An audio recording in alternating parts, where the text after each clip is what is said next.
My childhood bedroom had always smelled like lavender and wood polish. That day, it reeked of bleach. I hadn't been home in over a year. College kept me busy. Life kept me moving. But something about winter break made me nostalgic. I wanted to sleep in the bed I used to dream in, touch the trophies still gathering dust, see what they'd done with my old bookshelf.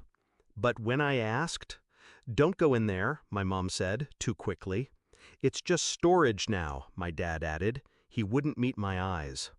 I should have left it. Should have smiled, nodded, gone back to the guest room like a good, oblivious daughter. But something was off. My mother's hand trembled when she handed me tea. My father kept locking the back door twice. And I noticed they always walked around that room, never past it. That night, they went to bed early. Too early. I waited 30 minutes, then stepped into the hallway.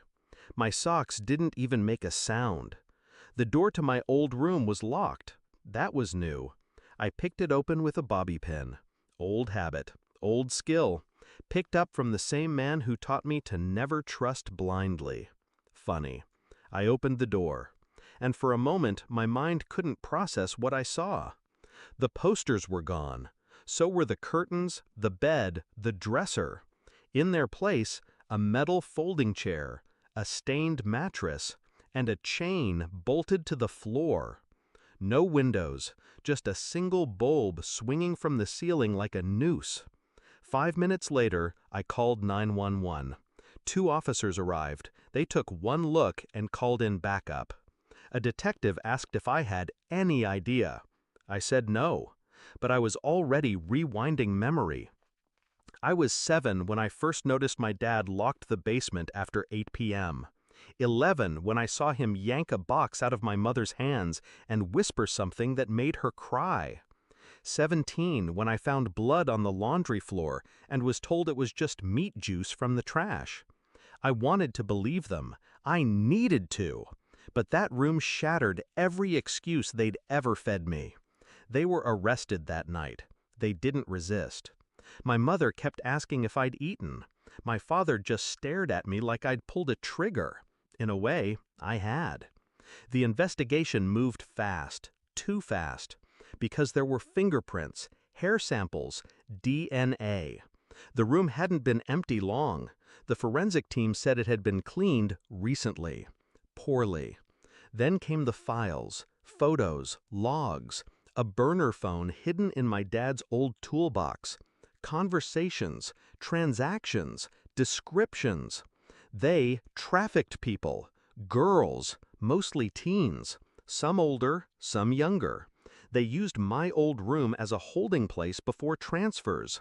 My trophies were packed in the garage beside zip ties and sedatives. I didn't cry.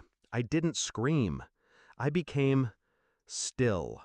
The kind of still that knows screaming won't change anything, but calculation might.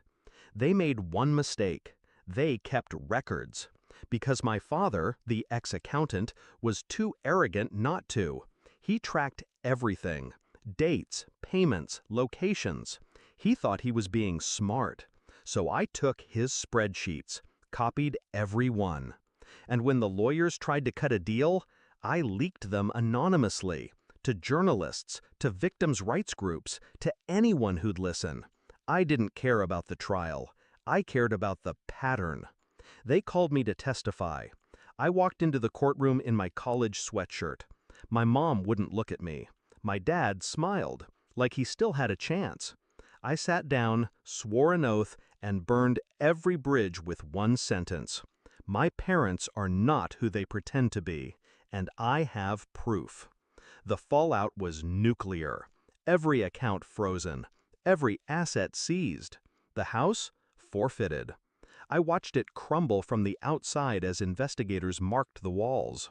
Someone spray-painted "Monsters live here" across the garage. I didn't stop them. The victims started coming forward. 16 women, 2 boys, one girl who used to go to my school. She said she remembered the lavender smell.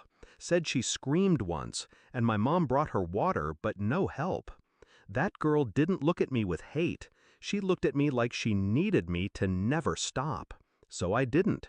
I started a foundation, small, quiet, funded by liquidating everything my parents ever owned. Their blood money became healing money. Shelters, legal aid, therapy. I gave the victims back time. Do I feel guilty? Sometimes. But not for turning them in, for not seeing it sooner, for being raised in a house built on nightmares and calling it love. People ask me what I remember most. It's not the room, it's not the trial. It's my dad's eyes when the judge said, "Life without parole." He looked at me like I betrayed him, like I was the villain.